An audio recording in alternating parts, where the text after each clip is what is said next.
yung trabahong nagmamanage ng mga kumpanya natin, kung ano kailangan bilhin na materials, o kung ano yung ibebentang produkto, o paano iayusin yung marketing scheme ng mga consumer products natin. Araw-araw trabaho lang. At kung ano man ang abutin, yun lang ho. Hindi naman natin mapaplano kung ano yung aabutin natin, hindi ba? Oo po. Ano po naramdaman nyo nung bago mag-election 2021 yata ito? Merong pang gumawa ng jingle sa inyo na RSA for President Movement. Sabi nyo nga, hindi nyo naman gusto. Pero nung napanood nyo yun, ano po yung naging reaksyon ninyo? Ay, hinanap ko kagad kung sino yung mga may pakananon. At tinawagan ko, ay sir, hinanap ko kagad kung sino may mga pakananon, tinawagan ko kagad. Sabi ko, pare, huwag ha. Baka sabihin ng tao, ginagawa lang natin tulong na ito dahil meron tayong plano. No plans at all. Not even as barangay captain, hindi ho, walang plano.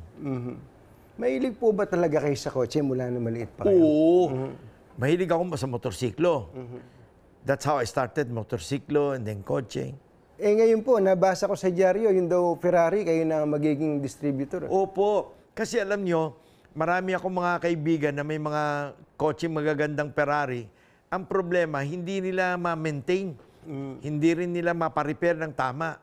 Kanya nung in-offer sa akin yung Ferrari dealership ng Pilipinas, sabi ko, sige, kung ibibigay nyo sa akin. I did not actively pursue it. Hindi ko hinabol yun. Opo. Nung binigay lang sa atin, o di tinanggap ko.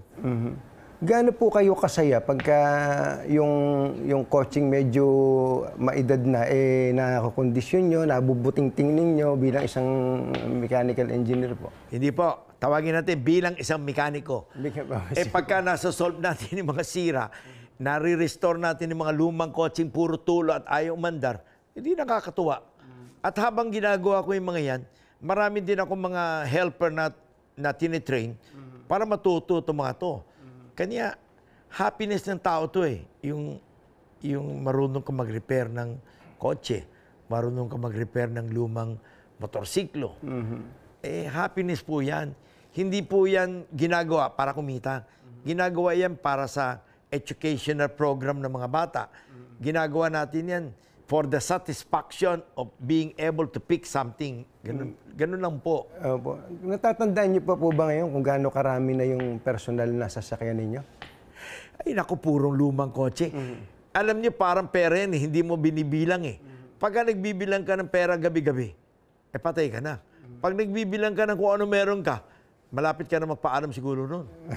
Di ba? Ganun po ba? Kaya siguro, kailangan happy ka lang kung anong meron dumating.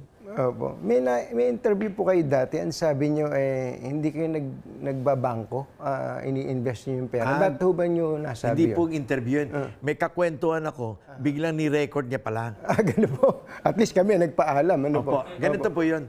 Sinasuggest ko sa mga kaibigan ko o sa mga pamilya ko, mga anak ko, kayo mga anak, huwag nyo itatago yung pera sa bangko. Kailangan yung pera gumulong. Invest mo yung pera para maraming magkaroon ng trabaho, para magkaroon ng maraming negosyo at umunlad ang bayan natin. Yung taong may pera, itinago lang sa bangko, walang pakinabang sa kababayan natin yun.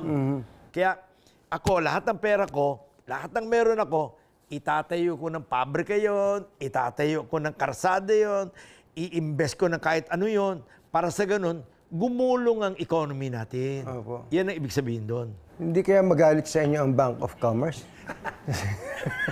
In fact, that is good even for banking business. Dahil if you invest your money, then that's part of the equity. Uutang ka rin sa bangko. O di, everything moves, di ba? Meron pa ho kayong isang, hindi ko alam kung interview o ni-record lang talaga, gaya na banggit nyo.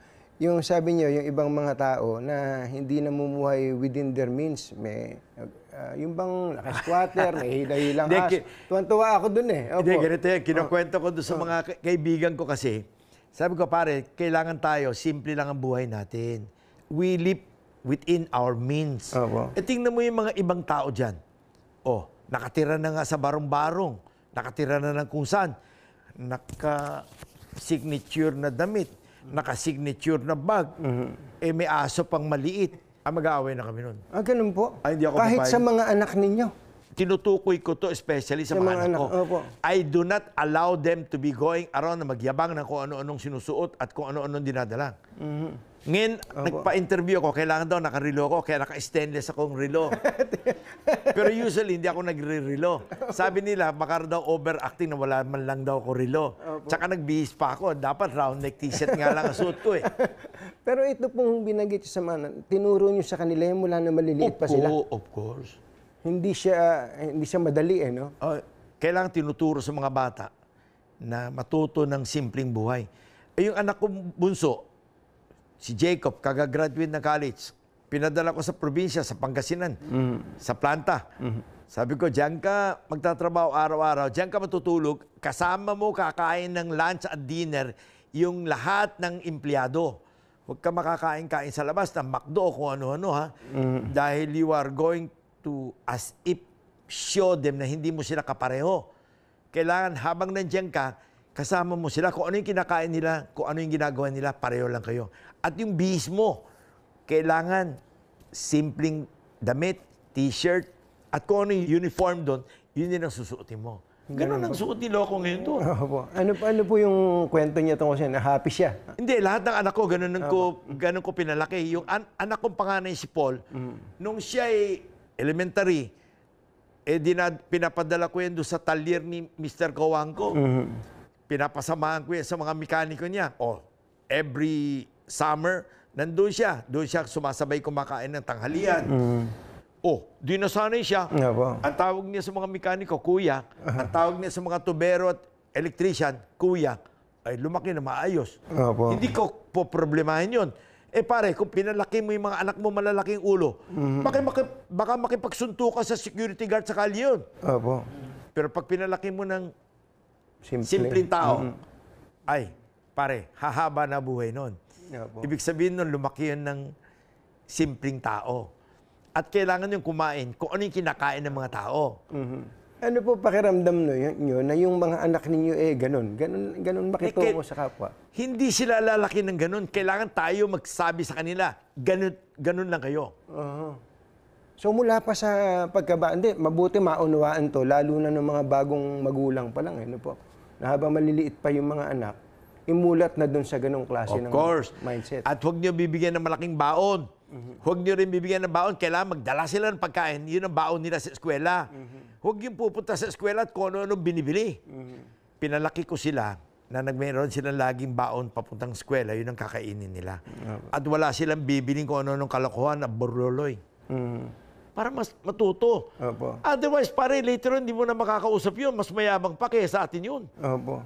So, at matututo rin silang ma-appreciate yung mga maliliit na bagay po, no? Lahat ng anak ko, ang tawag sa katulong namin sa bahay, ate. Ang tawag sa lahat ng kasama namin sa bahay, driver or mekaniko, kuya. That's how I brought them up. Ang sarap sa pakiramdam nung bilang magulang, ano? Anthony, yung mga mekaniko ko, kasama ko yung 40 years, 45 years. Yung driver ko, si Eddie Mariano, pwede mo pa-check yun. 40 plus years sa akin yun. Para tumagal sa inyo ng ganun katagal ang isang tao, ibig sabihin. Marunong tayo makisama eh. Nung isang araw nga nagpaalam sa akin, masama daw tiyan. Sabi niya, boss, samahan tiyan ko eh. Parang di ako matunawan. Di ba yung tinitake mo, Nexium? O kinuha ko sa bag ko. Yung Nexium ko, binigay ko sa kanya. Binuksan ko, kinuha ko yung tubig ko. Ininom niya. O kako, ito pang natitira Nexium. Iuwi mo to. Tirahin mo pa ito mamayang gabi. Yung ibang tao, kukunin mo ba yung gamot mo? Bibigyan mo sa driver mo.